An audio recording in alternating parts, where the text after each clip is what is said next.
Hi class, welcome back. Today we're going to discuss exponential functions, differentiation, and its integration. So this is from section 5.4. The objectives are to develop properties of the natural exponential function, differentiation, natural exponential functions, and then integrate natural exponential functions. So let's begin by sort of reviewing the natural exponential function. So recall that the function f of x equals the natural log of x is an increasing on its entire domain. So we can see here that this right here, that this is the natural log. And thus, as we noted last time, that the inverse of this function would also be increasing, right?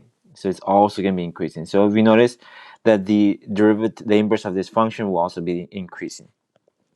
Now we said the domain of those two will interchange. For example, the domain of this natural log will be from 0 to infinity, right? And the range will be from negative infinity to infinity. Well, the reverse for that will be that the domain for this will be from negative infinity to positive infinity, and the range will be from 0 to infinity, right? So again, they interchange each other.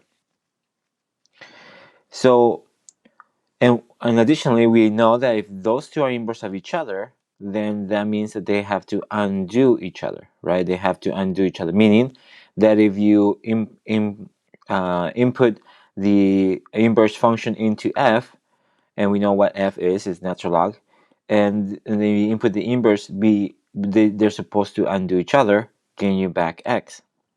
Well, we're going to sort of call this inverse function the natural exponential. So we're going to define that that happens with whenever you have an exponential with base e. E is just a specific number, 2.71 something something something. And so just think about it as a number, right? Just kind of like when we have 2 to the x or 4 to the x, right? Well, this e is an infinitesimal number that is raised to a power of x. But moreover, it happens to be that this is the inverse of the natural log. Again, when they're together, they will undo each other. Because the natural logarithm function is 1 to 1, you can conclude that the f inverse and e to the x agree for rational values of x. The following definition extends the meaning of e to the x to include all real numbers of x. Definition of the natural exponential function. The inverse function of a natural logarithm function, f of x equals the natural log of x, is called the natural exponential function and is denoted by f to the inverse of x equals e to the x. That is, that y equals ex if and only if x equals natural log of y. Now, just real quick, it's sort of kind of consistent, right? Do you guys remember that back in college algebra we discussed that 10 to the x is the inverse of log base 10 of x, right? And so, and it works for every base, right? Well, it works also for this one, right? So the natural log, it happens to be a logarithm of base e. Now we have a special name to call this, and we call it the natural log of x, right? But nonetheless, it's still a regular log of base e. It's just we like to write it in a different way. All right, so since they're inverse of each other, then they will follow the same fundamental techniques that or conditions from being inverse, meaning when you have a natural log, right? If you input, remember that where's your input in your natural log? The input of a natural log is here. It's here, right? If you guys see it over here, if you guys compare these two, right? The input of a natural log is here. The input of an exponential is there, right? So that's your input. And so if I say, if you input e to the x into the natural log, then because they're inverse of each other, they're gonna cancel each other and give you back x. Now you input the natural log of x into the exponential, then that means that this will undo each other, giving you back x. So I hope you guys are sort of remembering this from college algebra. All right, so it's very important for us to sort of become not just familiar with these techniques of exponential and logarithms, but to be able to master them. And you guys are thinking, why do we have to go back and review all these exponential functions? Well, obviously, algebraically speaking, they're going to help us simplify the expressions. But what's going to be important here, as you guys will see, a lot of times we're going to be able to simplify the derivative process if we're able to manipulate the expression algebraically and then set it up in an easier way to take the derivative. So let's practice some of these techniques, right? These properties. Let's solve the equation 7 equals e to the x plus 1. Now, we could convert the exponential form into a logarithm form by taking the natural logarithm of both sides of the equation. So what I'm saying here is that if these two equal each other, then that means if you apply the natural log on the left side and you apply the natural log on the right side, then you still maintain the same value. Having said that, now that you have an exponential here and a natural exponential and a natural log, then we know that these two will undo each other. So applying this rule right here. So when they undo each other, then you're left with whatever's in the exponent. So in that case, whatever's in the exponent, this is going to be x plus 1. So that's what's going to be left behind after you simplify those two. But if you notice, we have brought down the x, right? So that was the main thing.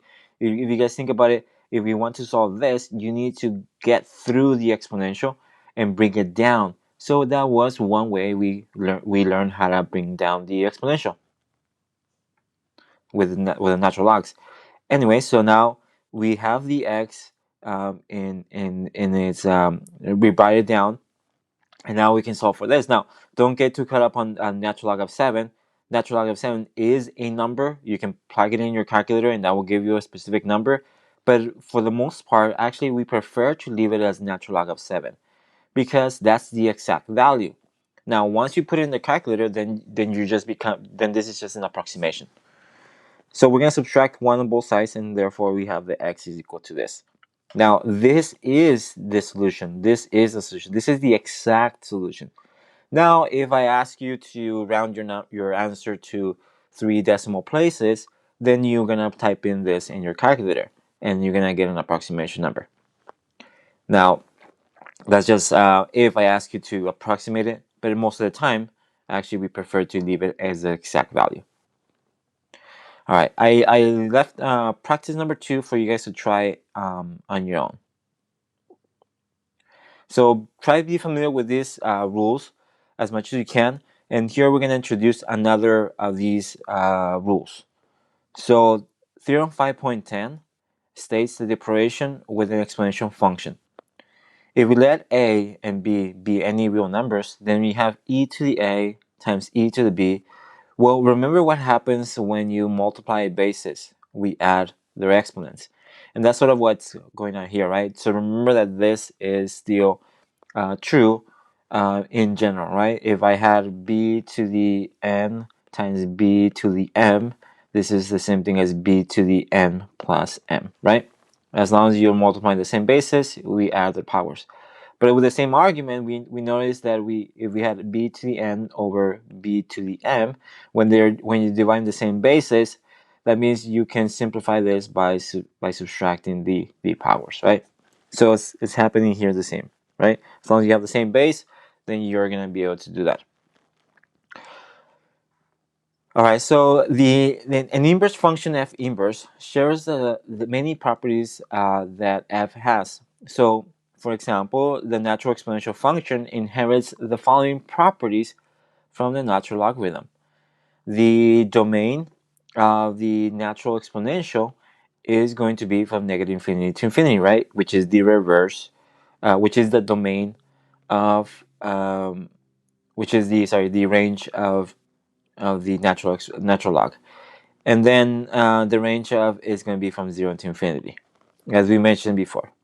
But moreover, we know that the natural log is continuous, so the inverse is also going to be continuous, right? It's continuous increasing, so the natural exponential will also be continuous increasing. It is 1-to-1 inside domain, and then we can see here, we can see that this is going to be concave up always, right, for the entire domain.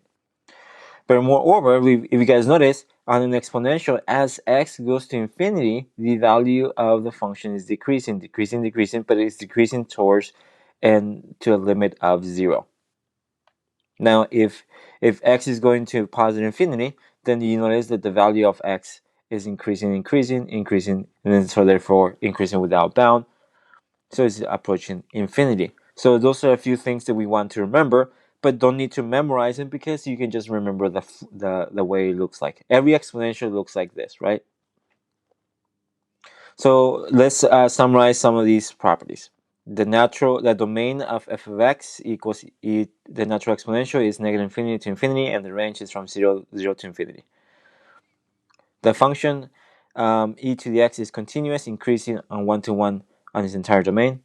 And the graph of the natural exponential is concave upward on the entire domain.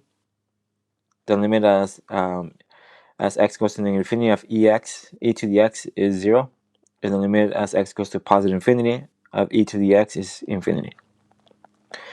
All right, so that was briefly a quick review of the exponential. So now let's get to the nitty-gritty. And that is, let's define the derivative in the exponential function. All right, so we haven't got this far yet, right? We only had some basic derivative rules such as the power rule, the trigs, the sum, and then we just recently defined the natural log. Well, here is the next one.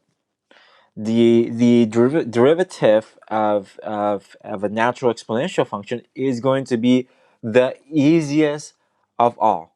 Is going to be the easiest of all. Why? Because the derivative of natural exponential is itself, right? It's just this, right? It's itself. So the derivative of the natural exponential is itself. Now we gotta be careful though, right? Just because the derivative of the outside function is itself, we still have to follow chain rule whenever we need it, right? So if you have a function on the exponent, right? If you have a function in the exponent, you have e to the u. Well, the derivative of the outside function of the natural exponential will be itself. Keep the inside the same, right? You're keeping your inside the same because this is the inside. Remember that this is the input of the natural exponential. So that's where you're gonna see a function. Well, when we take the derivative, you're gonna leave that the same, and then at the end multiply by the derivative of the inside, right? Okay. So let's try a few examples. So let's take the derivative of each of these functions.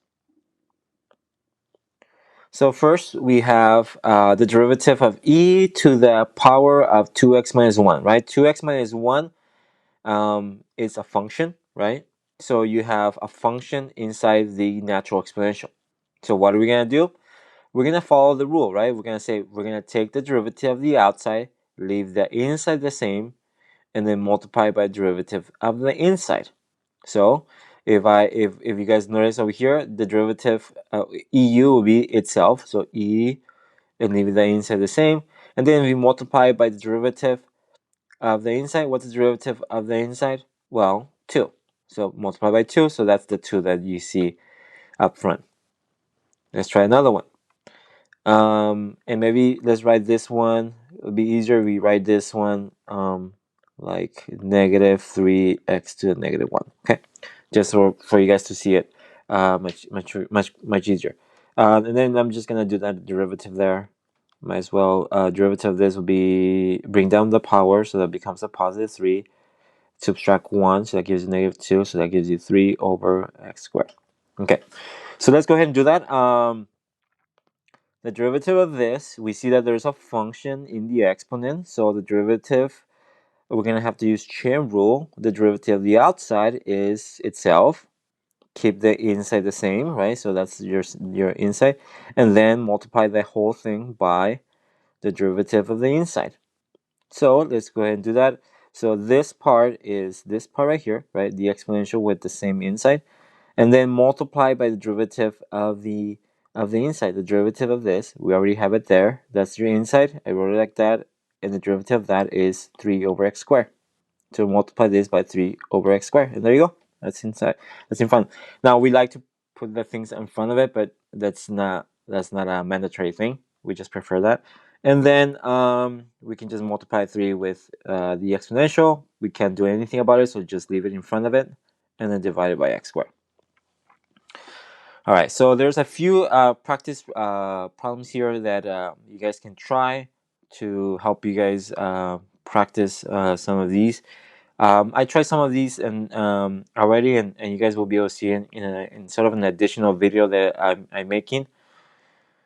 All right, so let's try to stay in focus here. We're gonna go ahead and jump into the integral.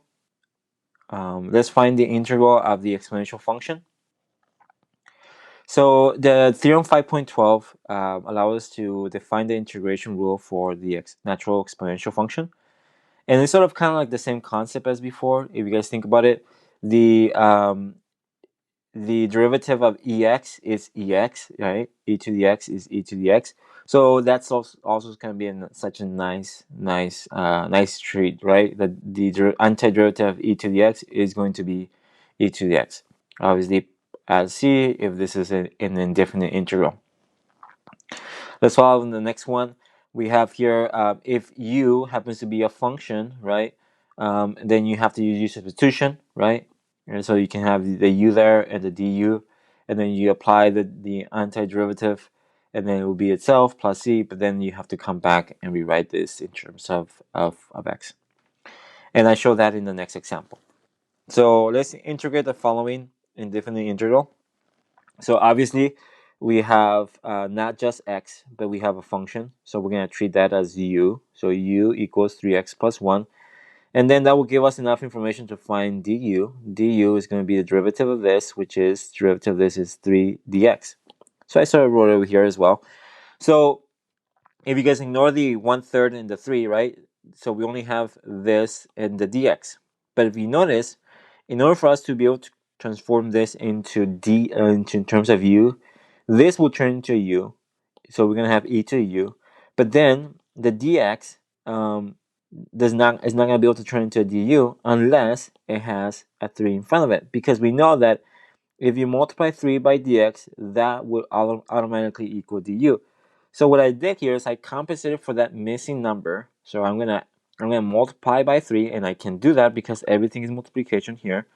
So I'm multiplying by 3, but at the end I'm dividing by 3. So these two undo each other, right? So it seems like I'm not adding anything to it. I'm just sort of manipulating the expression to be able to have what I need, right? So I need to be multiplying the dx by 3. So I multiply by 3, but I compensate it by dividing by 3. And so now this is going to be e to u. This is going to be du. And then the 1/3 still stays outside, right? The integral. So when you do the integral of this, the 1/3 is going to carry, and the antiderivative of eu will be eu. And then obviously add the c for indefinite integrals. And then don't forget to come back and replace u with 3x plus 1.